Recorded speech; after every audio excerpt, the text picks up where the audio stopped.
Hello to all my friends and family, and welcome to Jim's 5am Club. You wouldn't believe where I am today. I'm here on the Anzac Bridge. Don't know if you can see it there, but we've got the Anzac Bridge, which is lit up with the beautiful red lighting. We've got the Australian flag at the top there, and we've got a message. I'll just zoom in a bit. And the message is, lest we forget. And it's in preparation for Anzac Day, which is tomorrow. The lighting is being generated by the gentleman over here. As you can see, they've got their projector and it's projecting the light and the message up there onto the Anzac Bridge. And what I'll do is I'll do a walk and talk, so I want to head to the other end and go through and do a book summary whilst I'm down here. So Anzac Day has come again. This time last year we had COVID-19 and we couldn't attend the Anzac Day celebration in the city. It was very, very subdued, but this year things are a little bit better, so hopefully tomorrow morning I'll get up nice and early and head down to Martin Place and be there at 4:30 for the dawn service. Anyway, how beautiful is it?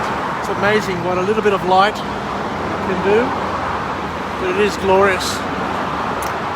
So what I want to do today, whilst I walk along this Anzac Bridge in memory of the Anzacs, who incidentally fought at both World War I in Gallipoli and other places, and World War II, where they joined the Greeks in the Battle of Greece and the Battle of Crete.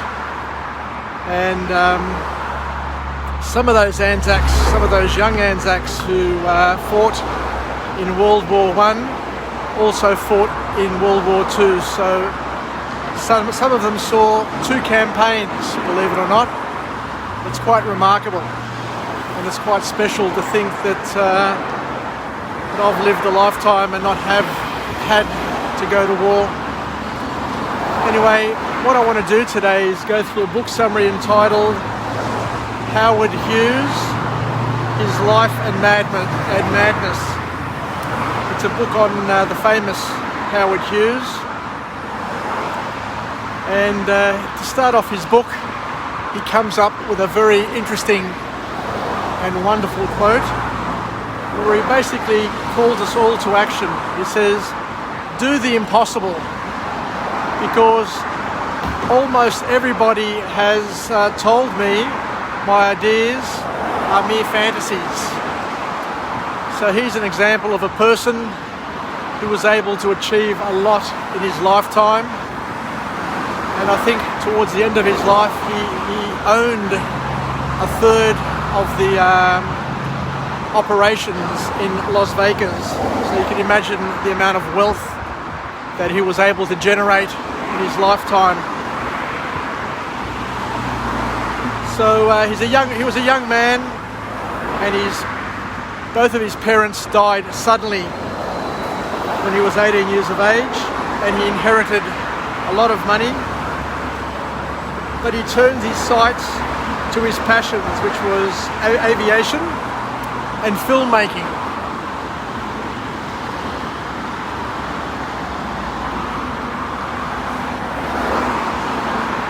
So he makes a very, very important statement in his book here, that humans only learn from their mistakes. But listen for it, listen up. Humans only learn from their mistakes, but nobody says they have to be your own. Now that is a profound statement. We learn from our mistakes, but nobody says that they have to be our own mistakes. We can learn from other people's mistakes. And that's the beauty of reading. That's the beauty of reading. It's the beauty of having mentors, because what you can do is that you can use OPE. OPE is other people's experience to bolster and to support your own experience. So you don't need to make your own mistakes in order to grow and develop. You can be smarter. You can learn through other people's example and other people's errors. So the key is to try and learn as much as you can, both the positives and the negatives, because we have people in our lives who are examples, and we also have people in our lives who are warnings in terms of what not to do. But both of those people, both of those examples are important to use, to leverage, because they can make a huge difference to our capabilities. Howard Hughes has a very powerful message in his book, and he says that we all need to double down on what you're good at. It's great to keep on experimenting. It's great to keep on dabbling and to be doing different things, but at some point in time you need to stop and return to what you're really good at. It's an important lesson for all of us. Yes, muck around, play around, but at some point in time you need to double down on what you're good at. But the big trick is when to know when to return to your circle of competence. So that's the big balancing act that we all need to incorporate in our lives. To know that we have to stop mucking around at some point in time in our lives, but to try and determine when that right point is, you know.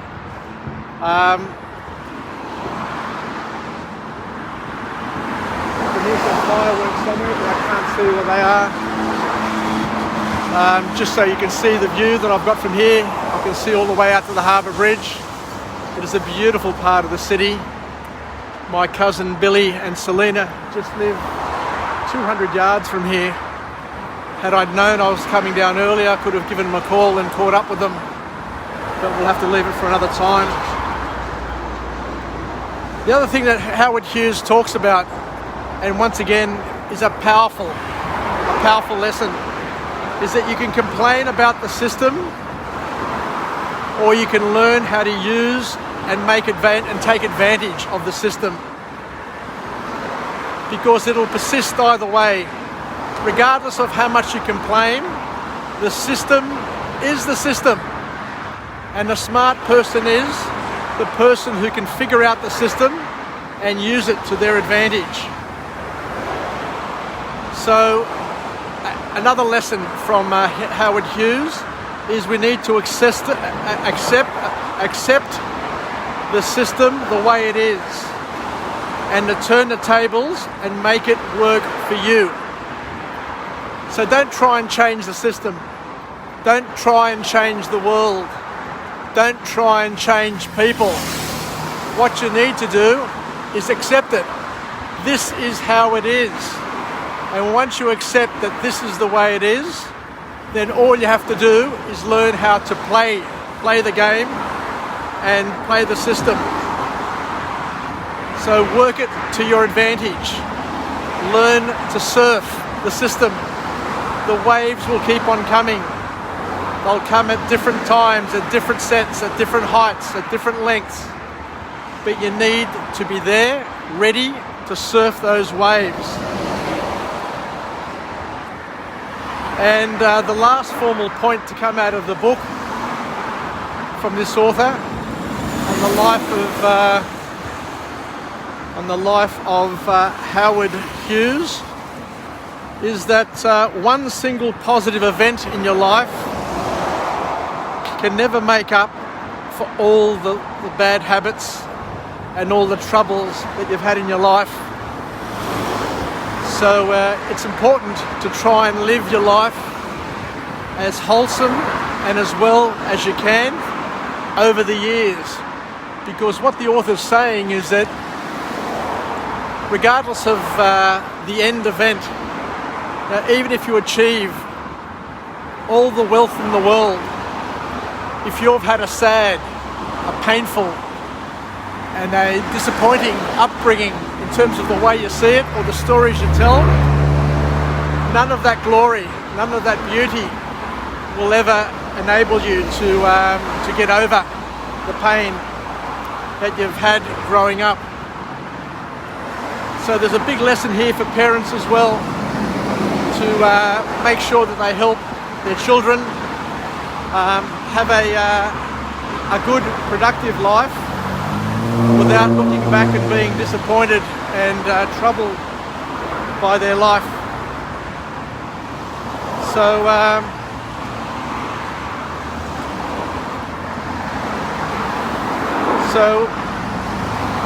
what he says here, and again I'll just reiterate, is that you can't undo a lifetime of pain and suffering by just a couple of good things that happen at the end of your life.